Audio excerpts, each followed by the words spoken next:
नमस्कार दोस्तों, आपके अपने YouTube चैनल पे आपका बहुत बहुत स्वागत है। दोस्तों, आज मैं कबीर के ऊपर ये वीडियो बना रही हूँ। ये कबीर के ऊपर यूजीसी नेट में कबीर से एक दो क्वेश्चन देखने को मिल जाता है हमेशा, तो इसलिए इस नोट्स को आप लोग ज़रूर पढ़िए और नोट डाउन चाहे तो आप लोग कर सकते हैं। और मैं एमसीक्यू भी लगवाती हूँ, उसको मैं डिस्क्रिप्शन में डालती हूँ, उसको भी आप लोग नोट डाउन कर लीजिए। तो मेरे वीडियो को ज़रूर अंत तक देखिए।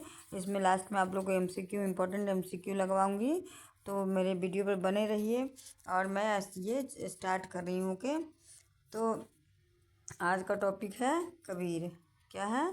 आज का टॉपिक कबीर के ऊपर है, ठीक है। तो मैं स्टार्ट कर रही हूँ।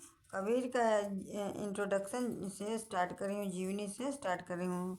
जीवन के आध्यात्मिक, धार्मिक, दार्शनिक एवं साधना के प्रति कबीर ने तत्कालीन जीवन को समन्वय का संदेश दिया। उन्होंने मजहब, जाति या वर्ग से जुड़ी ऊंच नीच का पूर्ण विरोध करते हुए बाह्य आडंबरों को आमूल उखाड़ कर फेंकने का संदेश दिया, ठीक है।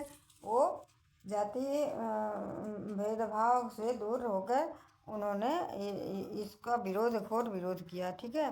तो अब कबीर का जीवन काल क्या था? कबीर का जीवन काल, कबीर की जन्म तिथि क्या है और मृत्यु तिथि दोनों ही पर्याप्त विवाद का विषय बन गया है। कबीर का जो जन्म का तिथि और मृत्यु का जो तिथि है वो पर्याप्त विवाद का विषय बना हुआ है। उनका जन्म 1440 ईस्वी में माना जाता है। जन्म का स्थान वाराणसी में माना गया है। उनका पालन पोषण जुलाहा परिवार में एक दंपति जो थी नीरू और नीमा के द्वारा हुआ। बताया गया है कि उनके गुरु रामानंद थे।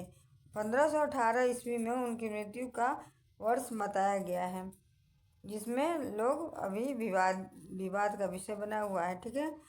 हजारी प्रसाद द्विवेदी ने कबीर के नाथपंथी संबंधों को महत्व देते हुए कबीर को व्यक्तिवादी के रूप में दर्शाया है, ठीक है। कौन दर्शाया व्यक्तिवादी के रूप में? हजारी प्रसाद द्विवेदी ने बताया है कि कबीर एक व्यक्तिवादी हैं, ठीक है। और वेदांतिक दर्शन, प्रचलित रीति रिवाजों, पौराणिक अवतारों और नाथ सिद्ध सांकेतिकताओं, बौद्ध एवं सूफी परंपराओं तथा इस्लामी मान्यताओं पर कबीर को गहरी पकड़ थी, ठीक है। अब है आगे है धार्मिक परिवेश एवं कबीर की प्रतिक्रिया। धार्मिक परिवेश में कबीर की क्या प्रतिक्रिया थी? वे है कबीर के समय में अनेक मतांतर भारत में प्रचलित थे, ठीक है।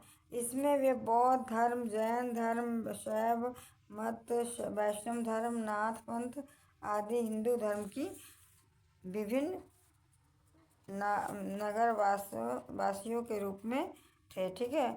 उनमें कुछ प्रमुख मत इस प्रकार हैं। उनमें कुछ मत जो है इस प्रकार है। पहला है जाति व्यवस्था का विरोध, ठीक है। उसमें क्या था? उनका मत था पहला जाति व्यवस्था का विरोध। दूसरा है कबीर की वाणी में नारी का स्थान, पतिव्रता नारी, स्वच्छंद नारी, ठीक है। पतिव्रता नारी और स्वच्छंद नारी के विषय में उन्होंने कहा। सती प्रथा के प्रति दृष्टिकोण अपनाया, ठीक है। अब आर्थिक विषमताओं के प्रति कबीर का दृष्टिकोण।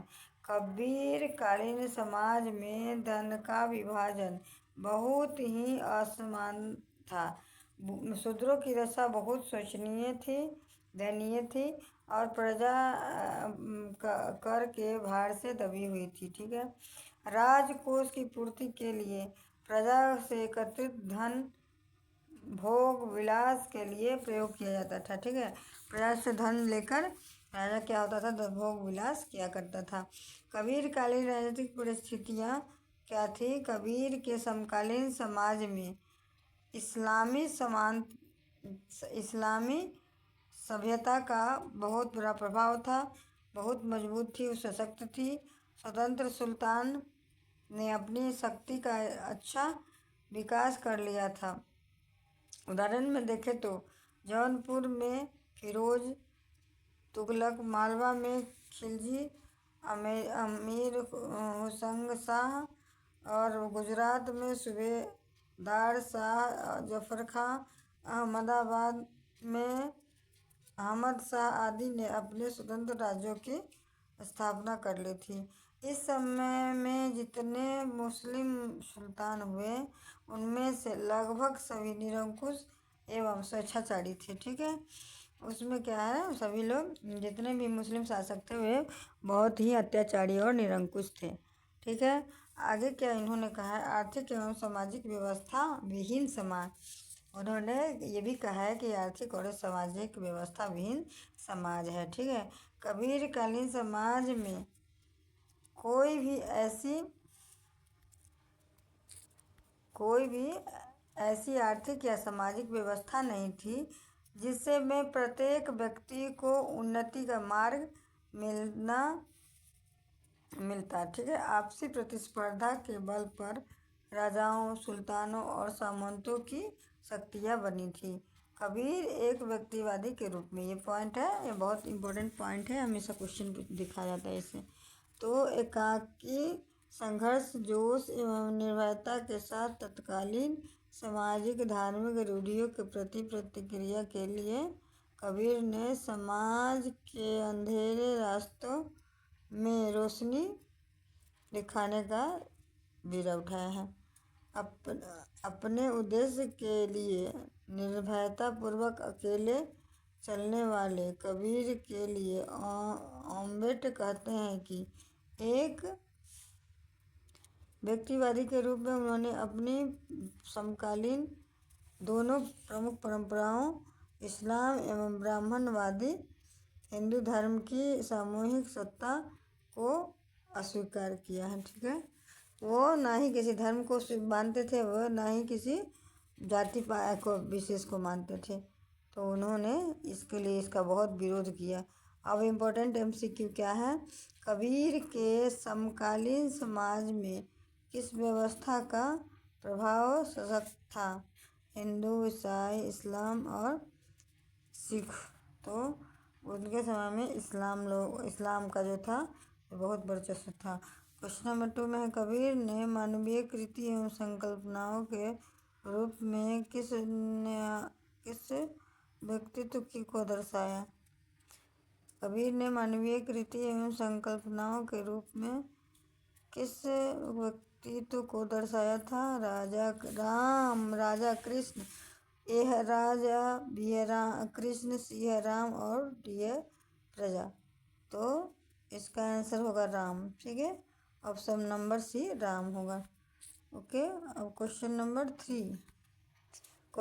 3 में है, कबीर का संबंध किस परिभाषा से था। कबीर का संबंध किस परिभाषा से था, बुनकर, ब्राह्मण, क्षत्रिय और शूद्र।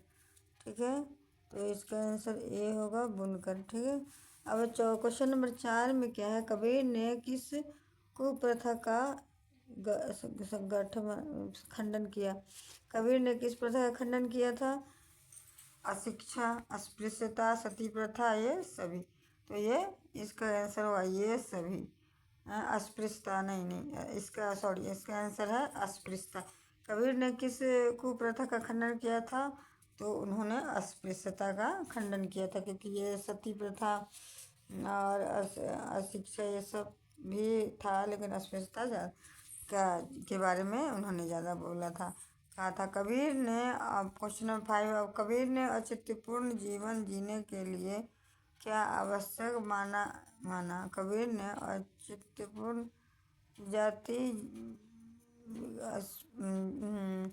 औचित्यपूर्ण जीवन जीने के लिए क्या आवश्यक माना। तो इसका ऑप्शन होगा उचित अनुचित का भेद, उपयुक्त व्यवहार एवं आचरण, C है ईश्वर एक मनुष्य के प्रति स्नेह, और D है उपयुक्त सभी।